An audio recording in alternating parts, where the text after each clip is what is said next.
Hello, my fellow page turners. Welcome back to the channel. I'm Matthew, the man with a hat, who reads. And you read the title. You know what this video is. Some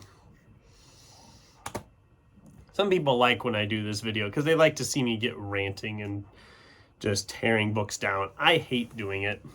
I know it doesn't always look like that, and I'll probably get on some tangents with some of these today, but this is looking back at the books that didn't quite work for me this year. I'm not calling them the worst of the year because I know all of these are probably somebody's favorite book. Matter of fact, a couple of these I'm going to probably irk some people because of the 5 books I'm going to talk about today, I've seen other people who read these books either this year or years past that loved these books. I will share my reasonings why they didn't quite work for me. These were just the biggest disappointments. I picked out the 5 books I read that I thought were the biggest disappointments this year, and we're going to talk about them. They're not ranked. I'm just going to kind of talk about them in the order I read them throughout the year. So, if you follow the channel for a long time, you know that in January I was referring to it as the month of perpetual disappointment. And by some odd miracle, I did not pick out a disappointing read from January because some of those I just didn't have the expectations for. So the earliest one we're talking about is from February. This is Peter Beagle's I'm Afraid You've Got Dragons. I had not heard of this book when I was gifted it, and I thought I would like it more than I did. I was expecting the way it was pushed and advertised and kind of promoted as a cozy fantasy. I didn't quite get that, and I didn't love how it was structured either. There were so many subplots that the main plot just kind of got stuck to the side, in my opinion. The villain doesn't get introduced until like the last 40 pages of the book, so you really don't care about anything. Which is the case with Hobbit. I just didn't care about anything going on in that book. And that's not a good sign. When it started, I was intrigued at first. I was enjoying it at first, and there's things I enjoyed about it. I gave it 3 stars, but for what I was expecting to get from it,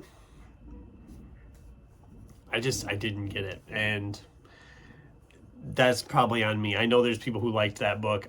It didn't quite work for me,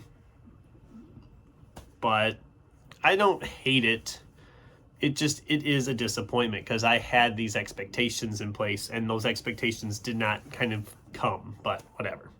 On that one. Some of these other ones. Let's jump up to April. Neil Shusterman's All Better Now. Oh, this one hurt bad. And actually, if I had to pick, this one would probably be my least favorite book of the year. I've liked Neil Shusterman's stuff that I've read. I liked Scythe a lot. I liked its sequels a little less than that, but I liked the series as a whole. I liked Game Changer when I read that 1.5 2 years ago. I thought that was a great standalone, really interesting. I even liked the real early book he put out that I read last year, Full Tilt, I think it was called. It was like a horror story set in an amusement park. I even liked that quite a bit. So when I heard he had written this book about essentially a virus that is spreading around and changing people, possibly for the better, but maybe not, I was intrigued by it.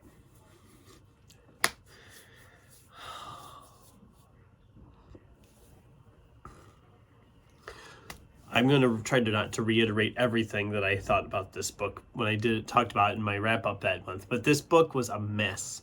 The virus is an interesting concept that the people who don't die from it recover, and their emotions are just completely different. They're not worried about anything. They just don't have a care in the world. Everything is just fine no matter what. We don't need money anymore. We don't need to worry about having personal things. It's fine. Everything's great.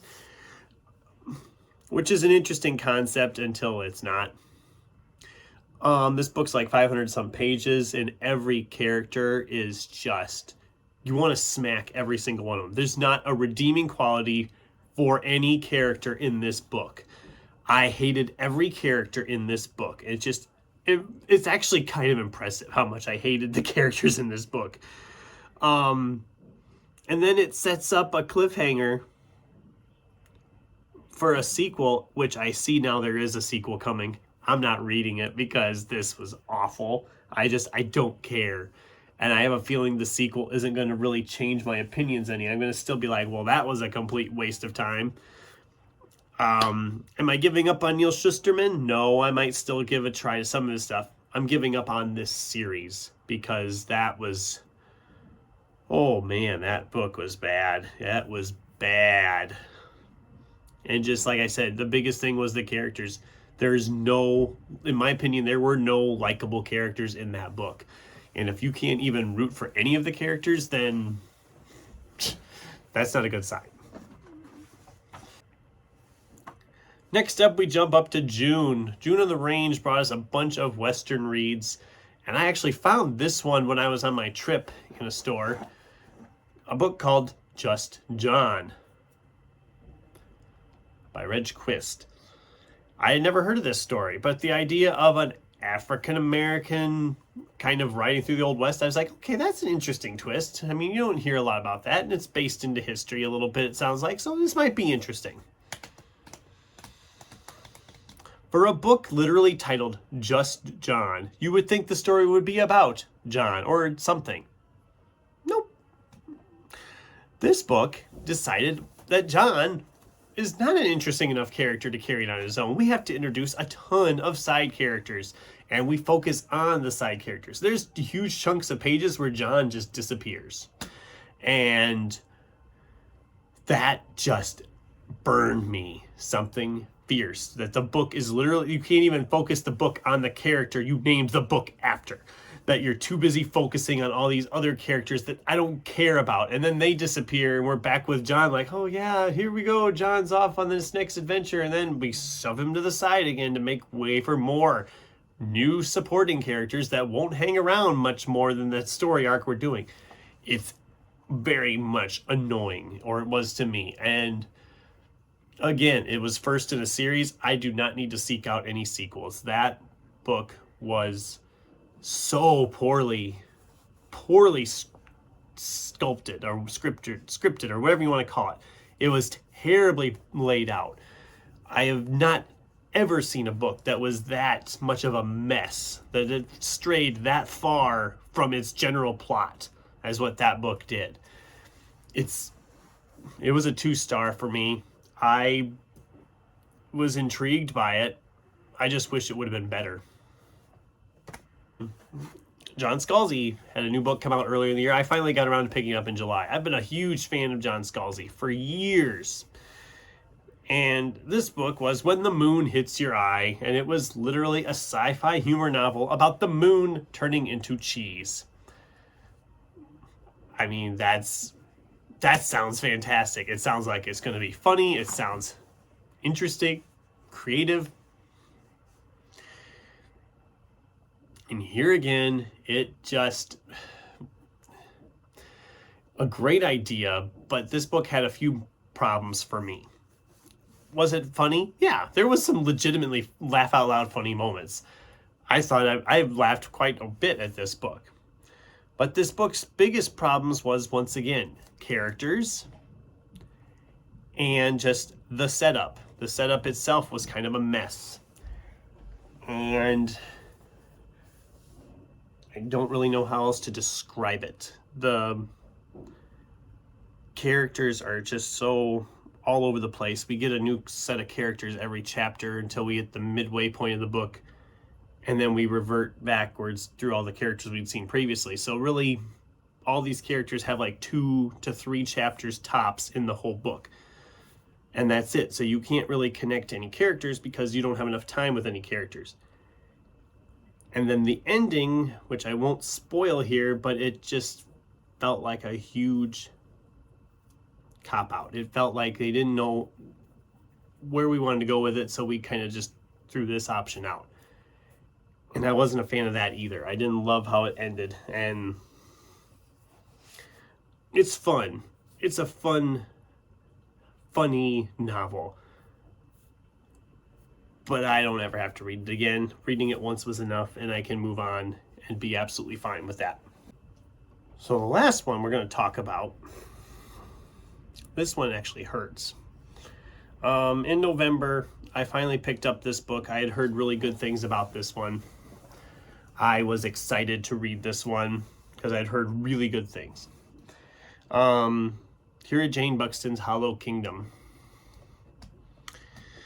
This book should have been great for me. This one had all the weird, I love the weird type stuff, you know that.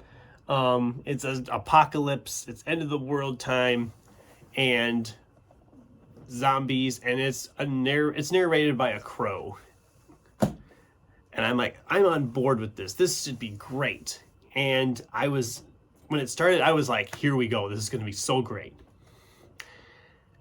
And then it just got bland, if that makes any sense. It felt like we weren't getting anywhere with the story. It just was kind of dragging along. It makes some choices that make it so I can't recommend it to certain people. Again, I don't want to spoil anything, but it does some stuff, and I can't recommend it to a couple of different booktubers I know because they would hate some of the stuff that happens in this book. And since it's mostly animals and it's an end of the world type scenario, I'm just going to leave it at that. You can figure it out from there. It does some bad stuff with certain animals, and I didn't like it for that reason. There is a sequel. Again, like these other ones I talked about that have sequels, I'm not going to continue on. I did give it 3 stars because I loved the concept, but I didn't quite love the execution. I wanted it to do more than it did instead of just kind of spinning its wheels, because that's what it felt like it was doing about the middle of the book. I liked the first quarter, and then I liked the last third. But in the middle, it just felt like we weren't doing anything, or at least nothing that was intriguing to me. I felt like we were just, like I said, spinning our wheels, trying to drag this out. Maybe that's not the case. I know there's people who love that book, and that was the main reason I picked it up, is because someone raved about it, and I had never heard of it, and it sounded great. And that made me feel bad that I didn't like that book as much as they do, but that's just how it is sometimes. So anyway, that's my list, guys. It was a pretty good year of reading. The disappointments list wasn't terribly hard to make. I mean, which is kind of a good thing because I didn't really have anything else that was that bad. These 5 just didn't work for me as much as I wanted them to. And in all fairness, when I started all these, I had high hopes, and I was thinking these were going to be great. I had a really good year. I didn't have anything that was like, oh, I don't think I'll like this, but I'm going to read it anyway. These 5 I thought would all be great books. And